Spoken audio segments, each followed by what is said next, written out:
Olá, amados! Então, estamos aqui para mais uma aula gratuita da série Como Ler, o que ler. Quero ver aqui que número da aula que é que eu esqueci. Que já tem aula de número 7. Olha só, 7 aulas gratuitas já. Então, tem algumas aulas dessa, é a 7ª aula gratuita. Tem algumas aulas dessas que eu estou já deixando lá no meu canal, no YouTube, a Escola de Qualidade da professora Silvia Paulo, né? Escola da Qualidade de Vida da professora Silvia Paulo. E outras eu vou deixar para colocar como aula bônus ali no final do curso, tá? Então, essas aulas gratuitas aqui é pra gente estar falando sobre vários gêneros textuais, né? Como eu já disse. E hoje o gênero textual que eu vou comentar é o conto, né? Então, também fiz parte de muitos trabalhos de antologias e coletâneas para contos. E o conto que eu vou falar hoje é sobre a depressão e o suicídio. Então, eu fiz parte dessa antologia aqui, ó, O Vazio. Olha só, ficou muito linda essa capa, né? Foi feito lá pela editora a editora Iluminari, que essa editora existe no Brasil, em Portugal, na Argentina. Foi um livro que foi lançado em 2020, então é bem recente, né? Organização de Ceissa Carvalho, Francisco Souza, Letícia Torres, né? Então, esses escritores ali organizaram e muitos escritores colocaram o seu conto dentro dessa antologia que se chama O Vazio, né? Então, ficou muito bonito, um trabalho maravilhoso. Pensei muito antes de participar, não gosto muito de participar de antologias e coletâneas, porque são muitas cabeças, muitas pessoas, às vezes a gente faz e não sai o trabalho, né? Por esse motivo, não porque eu não gosto de escrever, né? Porque vocês sabem muito bem que eu adoro escrever e ler, que essa é a minha vida, eu gosto muito de fazer isso. Então, eu quis contar aqui, né? Quando me convidaram para escrever esse conto, eu pensei, eu vou aceitar. Primeiro porque eu já tive depressão, né? Eu me sinto curada da depressão, tomo medicamento ainda, já tomava 5, 6 medicamentos, hoje em dia eu tomo um medicamento só de manhã, né? Mas assim, eu me sinto curada.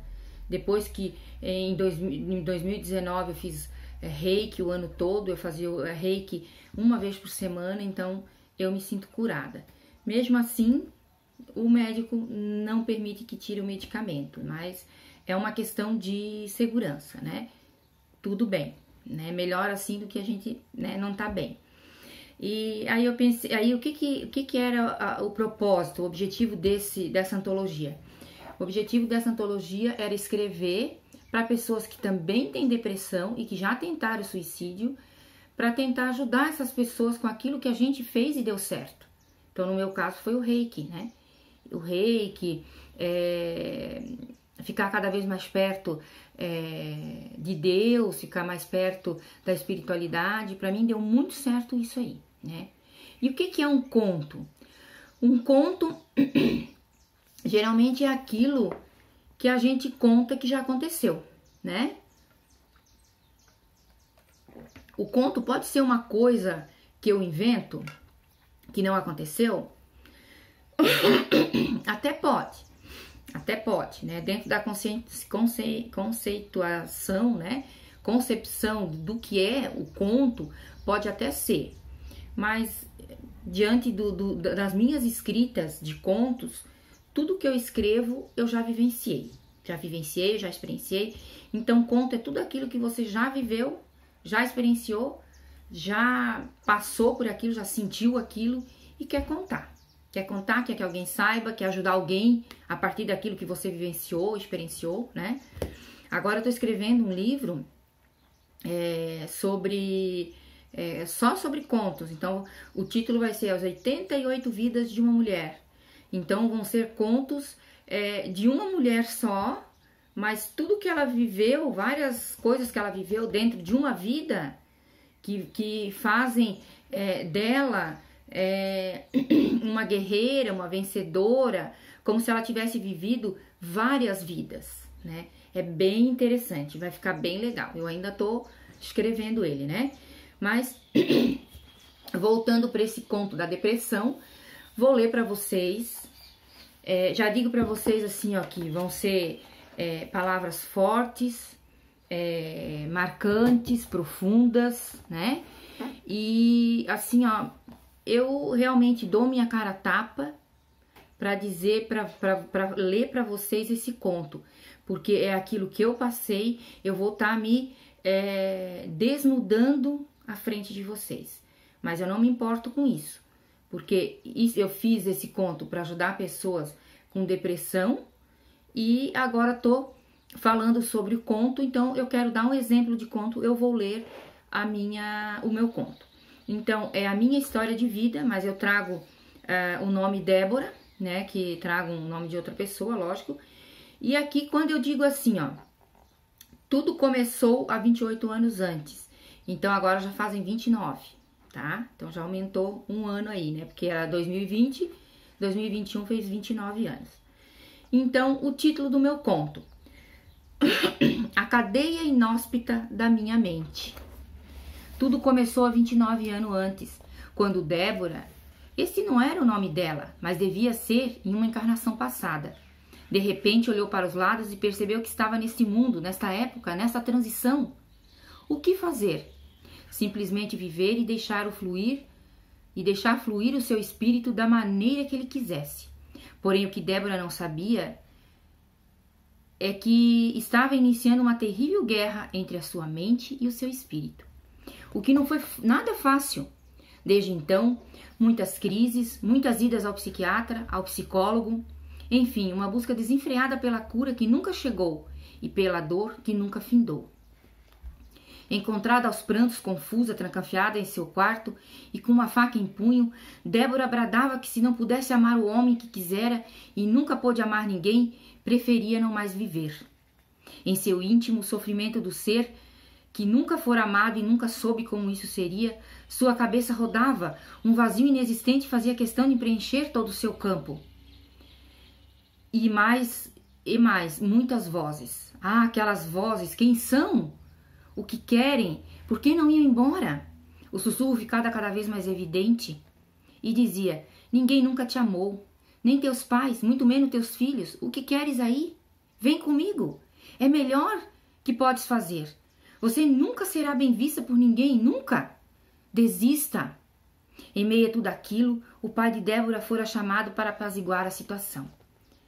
Porém, não conseguira nada, pois como alguém que ao menos se conhece pode conhecer e ajudar o outro?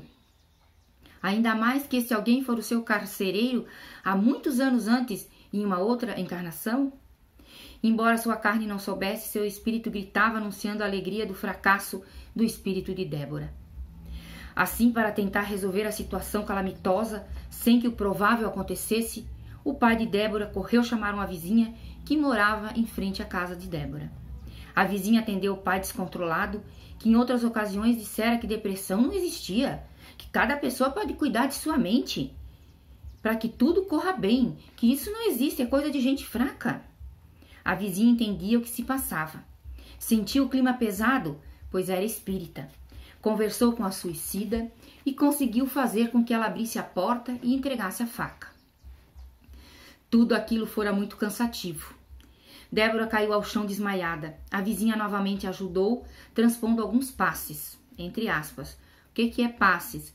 Cura por meio das mãos, como é conhecido pelos espíritas. A vivente, muito triste e aleatória, o que acontecia, acordou. Sentia-se sem seu eu, vazia, desconcertada, sem forças, e como se estivera em uma batalha há horas. O que será esse vazio enorme que preenche o depressivo? Débora queria cessar sua dor e aquela fora um ato desesperado e realizado pela terceira vez tentando eliminá-la. A família sempre a achou louca e sem cura. Os vizinhos pensavam, ela nunca tentará contra a própria vida.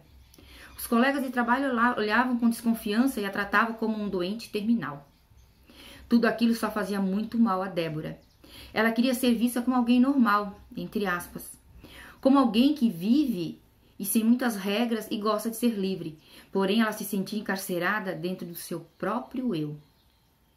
Débora nunca teve ajuda da família, do esposo ou de quem quer que seja para iniciar e se envolver num tratamento contínuo. Realizava tratamentos, porém os abandonava depois de alguns meses por conta de falta de recursos financeiros e por ter que criar 3 filhos em carreira solo, após a traição de seu companheiro, coisa que faz cerca de 18 anos do ocorrido. Aqui eu coloquei 15 anos, mas já faz 18 anos agora. Outros episódios de extrema introspecção doentia aconteciam com Débora. Nada que ela pudesse mudar. Aquela era a sua vida, seus momentos vividos com tanta sofreguidão e que ninguém parecia entender. Namorados e companheiros não aguentavam muito tempo em sua convivência. Não suportava os altos e baixos dessa doença perniciosa que afeta quase 90% das pessoas em todo o mundo. Débora começou a viver como um animal acuado dentro da sua própria vida. Precisava vencer um dia de cada vez. Então, quando Débora conseguia chegar ao final de mais um dia, ela aludia bem como uma pessoa viciada em álcool dizia: só por hoje. Nos dias atuais, Débora está aprendendo o viver o agora, o momento e um dia de cada vez. Assim, no final de cada dia, ela ressoa ao universo: obrigado por tudo dar certo hoje. Mesmo assim, as recaídas surgem, a ansiedade toma conta de todo o ser de Débora e ela esmorece, sozinha, em seu apartamento, desolada, sem vida, sem futuro, sem saber o porquê de tanto sofrimento, de tanta dor, essa que chega a doer fisicamente em seu peito. A cada término de crise, Débora pensa se um dia poderá se libertar de tão poderosa energia negativa assoladora e sem escrúpulos que a invade sem permissão e sem nenhum pudor. Em abril de 2018, em um dia tão quente que mais parecia que Débora estava no deserto, encontrava-se sozinha em seu apartamento, porque seu terceiro filho foi à casa dos avós passar o feriadão de 4 dias. Os outros 2 filhos moravam com sua avó há 3 anos. Débora havia começado um tratamento há pouco tempo, no qual o psiquiatra lhe receitara um medicamento para ansiedade, que ela nunca havia tomado e, para surpresa de todos, estava funcionando. Falo isso porque nenhum medicamento ministrado antes para amenizar a ansiedade que Débora sentia dera resultado. Pelo contrário, o medicamento fazia o inverso, fazia com que ela ficasse durante muitas horas sem dormir.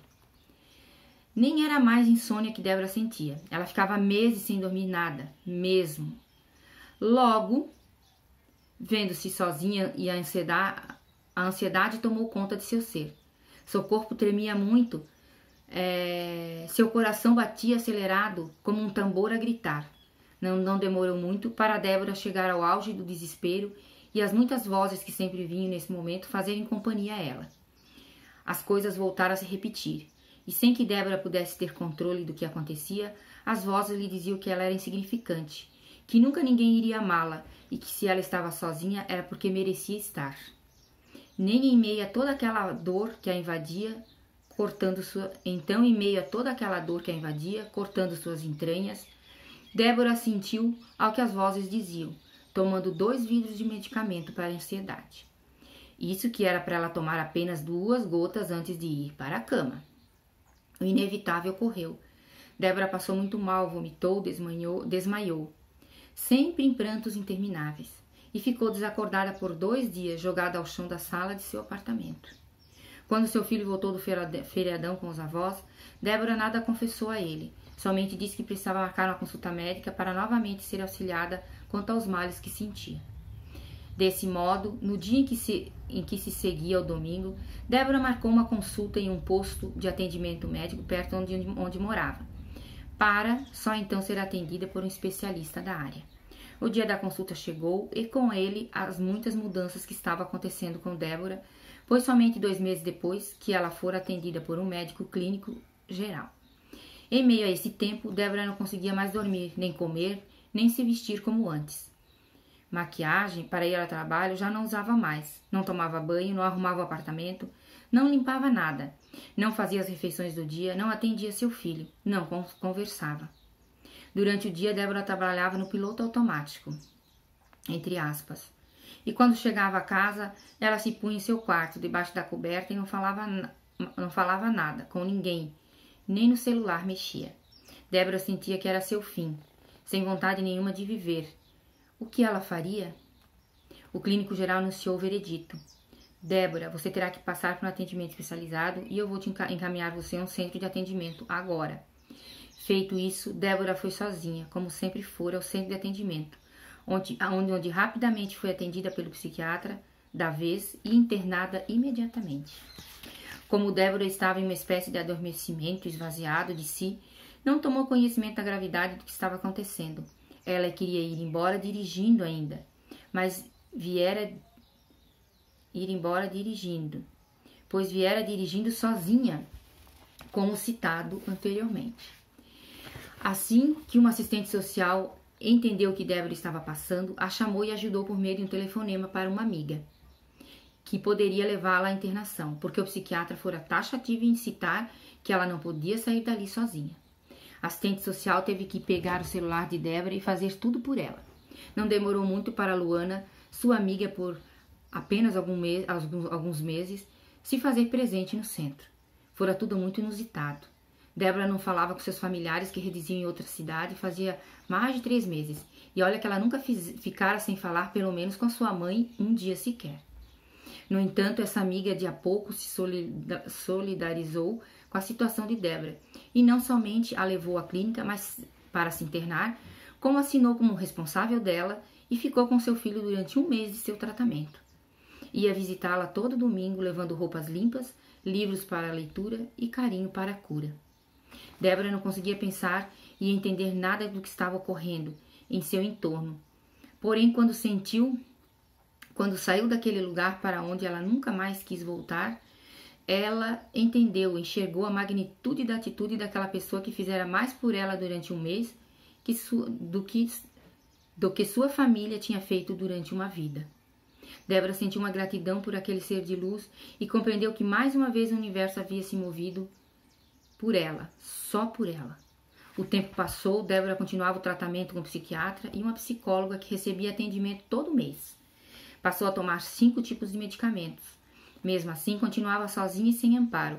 Uma pessoa depressiva precisa de muito amor, carinho, de muita compreensão e diálogo. Toda a vida, Débora, além de estar e ficar sozinha, precisava ficar bem logo para voltar ao trabalho. Débora só conseguiu melhorar de todo esse emaranhado em que havia se metido depois que iniciou a terapia Reiki, que é o que eu falei lá no início antes de começar a ler o conto, né, gente? Realizado 1 vez por semana durante quase 1 ano. Débora não faz mais uso de tantos medicamentos. Apenas de 1 ano ao acordar. Recebeu alta tanto do psiquiatra como da psicóloga. E tenta fazer de seus dias de maneira mais leve, vivendo um dia de cada vez. Porque é suficiente o mal que cada dia carrega. Já diz a palavra de Deus, né? Débora se encontra feliz porque sentia que estava bem. Se encontrava feliz porque sentia que estava bem. E com a terapia do Reiki, nem convulsões e nem crises aconteciam mais. Sobretudo, o engano sobreveio e depois de 10 meses ocorreu uma recaída terrível. Então, termina aqui o conto, né? Quem quiser ler os outros contos é só adquirir o livro O Vazio Comigo, né? Tem comigo e tem direto na editora, a editora Iluminari, é só entrar lá no www.editora Iluminari, né? Vou deixar aqui na descrição do vídeo para vocês aí a editora, certinho, tá? Quem quiser adquirir, quem quiser ter esse livro para ler os outros contos, né? Então, a partir desse final ali, ainda se podia escrever outras coisas, né? O que aconteceu depois, né, com Débora, quanto à depressão que ela sente ou sentia, né? Mas ficou por ali. Então, ó, assim é a estrutura de um conto. Falar o que ocorreu, o que sentiu, o que foi feito, o que não foi feito, que resultado a que se chegou e assim por diante. Ler não é maravilhoso? É, né? Não é maravilhoso? Eu sou... como é que é? Eu sou suspeita em dizer, né? Em falar sobre o que é a leitura, né? O quão bom é ler. Olha só, diante de uma leitura de um conto, quanta coisa a gente aprendeu, quanta coisa a gente entendeu sobre a depressão, sobre o suicídio, quanta coisa a gente entendeu que uma pessoa que sofre depressão sente e do que ela precisa, né? Então a gente pode estar lendo um conto e entendendo, às vezes, muito mais do que está buscando num livro técnico ou na internet o que é a depressão, né? Então, essa aula eu fico por aqui, né? Mais um gênero textual explicado, trazido uma prática, né? Como que é feito esse gênero textual conto, o que é o conto, né? E até a próxima aula. Continuem comigo, me sigam lá no meu Instagram, no meu Telegram, @profsilviapaulo, me sigam no meu canal, Escola da Qualidade de Vida da Professora Silvia Paulo, deixe o seu like, compartilhem muito. Essa aula eu vou deixar aberta também para vocês, vou colocar lá no Instagram, tá? Tentar colocar, não tô conseguindo colocar as aulas no Instagram, mas no meu canal ali do YouTube, algumas estão abertas, essas que são gratuitas, tá? Até a próxima aula. Leiam muito!